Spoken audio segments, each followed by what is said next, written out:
Welcome back to the Sports News Analysis YouTube channel, where I'm always breaking down the hot sports topics of the day. My name is Mike. I'm continuing my 2013 7-round NFL mock draft. This is the video for picks 11 through 20 of the second round. Picks 1 through 10 of the second round are already up, as well as the entire first round, so be sure to check those out. Be sure to subscribe to my channel here, guys, to get all of my sports talk videos, as well as this complete 7-round mock draft delivered directly to your feed here on YouTube. Starting out with pick 11 of the second round, this pick is owned by the Tampa Bay Buccaneers. I had them addressing some defensive needs in the first round. In the second round, I think they get Josh Freeman another weapon in the form of Tyler Eifert, the tight end from Notre Dame.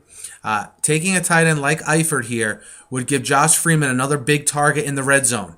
What Josh Freeman lacks in accuracy, he makes up for in arm strength. And I think if you could give him as many big targets as possible to throw to, especially in the red zone, it'll help his development a little bit.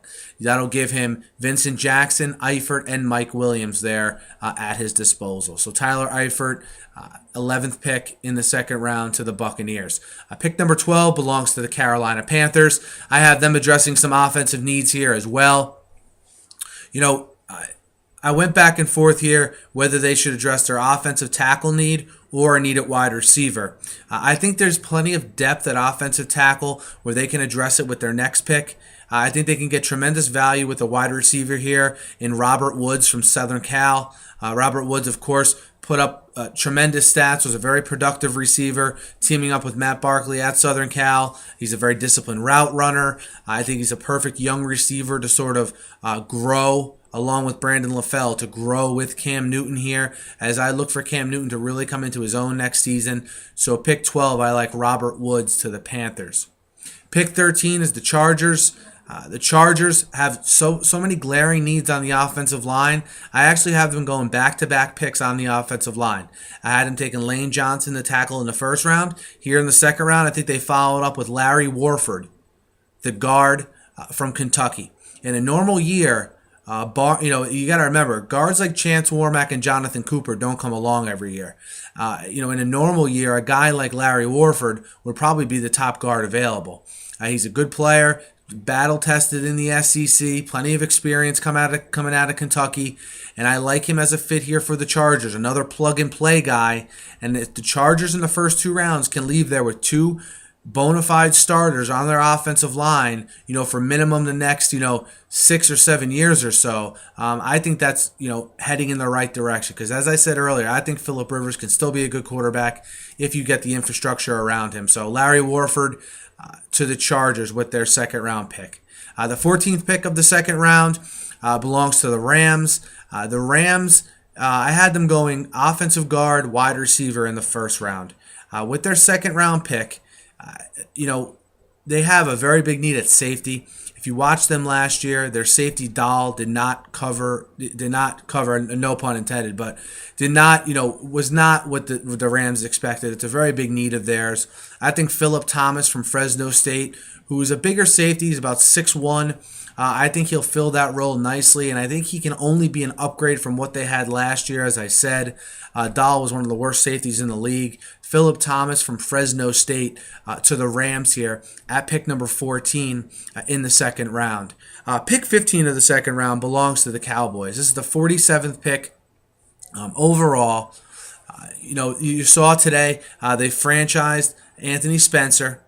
Okay, I think they needed to do that because they're moving to that Monty Kiffin 4-3 defense. And I think if you move Spencer to a defensive end spot rather than a linebacker spot, I think he can be very effective. So I agree with them franchising him. I still think, though, they need to upgrade the interior of that line. And I think they can do so by taking Jonathan Hankins, the defensive tackle from Ohio State. Hankins, some people have him, beginning of the second round, middle of the second round. I think he falls nicely to a position of need here for the Cowboys, right in the middle of the second round. Jonathan Hankins to the Cowboys. Pick 16 in the second round belongs to the Steelers. If you've noticed, I've not said Manti Te'o's name yet, and I think what usually happens with these guys that you might think are slipping, were good college players, they're slipping in the draft. They usually end up with that perfect fit kind of team. And I think that the Steelers is a perfect fit for a guy like Teo. He can go in there. He could learn under a bunch of experienced veteran linebackers. He can be the run stopper that they need in that 3-4 defense eventually. And I think most importantly, he'll go into a locker room with a bunch of veterans who can teach him how to be a pro, who can teach him how to deal with all of the ancillary media attention he'll get. And I think the way that Steelers organization is run, they'll be able to keep the distractions to a minimum. And I think Teo is a good fit for the Steelers here at pick number 16 in the second round. Pick 17 in the second round belongs to the Giants. I think the Giants, too, will be looking for someone in their linebacking core. You know, it's funny because you look at a guy like Teo, ran a slow combine 40 time, which is why I have him slipping here. You combine that with the Alabama game tape, with the whole catfishing nonsense, and I had him slipping to the middle of the second round. Kevin Minter is another inside linebacker that did not impress with his 40 time, and because of that, I think he slips a little bit. But I think he's a great get for the Giants here in the middle, towards the middle of the second round as a middle linebacker. The Giants are in need of linebackers. I think he fits perfectly into what they like to do. I think Minter will run better at his pro day. So I had the Giants addressing the defensive line in the first round, the defensive end specifically, and I think they come back with a linebacker here in Kevin Minter from LSU. Pick 18 belongs to the Chicago Bears. I think most Bears fans were hoping for Tyler Eifert. I don't think they take Eifert with the pick in the first round they have, because I think the need of tackle is more than their need of tight end. I think they address the need of tight end in the second round here, and more specifically with Zach Ertz, the tight end from Stanford. Some prognosticators have Ertz ranked ahead of Eifert.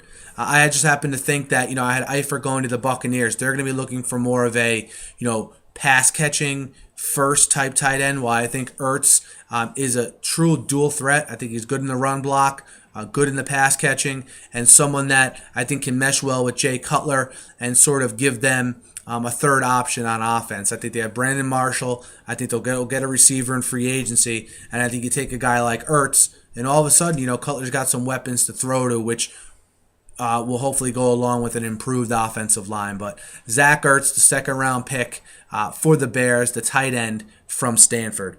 Pick 19 belongs to the Redskins. The Redskins have several needs. I think the most glaring one is at cornerback. And I think by far the best cornerback on the board right now is Jordan Poyer, the cornerback from Oregon State. I think he's a guy they can plug in and play right away if they need to. If not, he's certainly a guy that can play in the nickel package as well.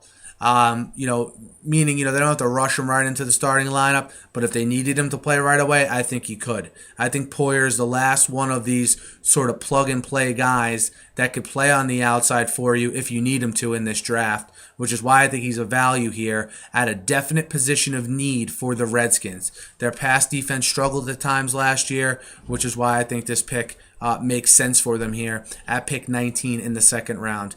Pick 20 in the second round belongs to the Vikings. The Vikings, I had them taking a receiver in the first round because I think they need one regardless of if Percy Harvin comes back. I think another need they have is on the interior of the defensive line. Kevin Williams has been a great player for them for a while now. He's getting a little older. They've tried guys next to him that haven't panned out. And I think to get another run stuffer in the middle there to help him out, and so this player can sort of learn under a guy like Williams, I think will be good for the Vikings. And, I like the Vikings in this spot to take John Jenkins, the space-eating defensive tackle from the University of Georgia. Jenkins, I think, could come in and make an immediate impact, can improve the up-the-middle defense for the Vikings. I think they need to improve the linebacking spot. I think they need to improve at defensive tackle as well to give them an overall, more well-rounded defense there. But, that's where I see picks 11 through 20 of the second round going. Let me know what you guys think. Hit me up in the YouTube comments. Hit me up on Twitter at SNewsAnalysis. And guys, again, this is picks 11 through 20 of the second round. I'll be finishing up the second round here in just a little bit, so be sure to subscribe to my channel. You'll get all these videos and all my sports talk videos delivered directly to your inbox. I usually do about 4 or 5 videos a day, new videos per day, so be sure to check those out. Thanks again for listening, guys, and have a great night.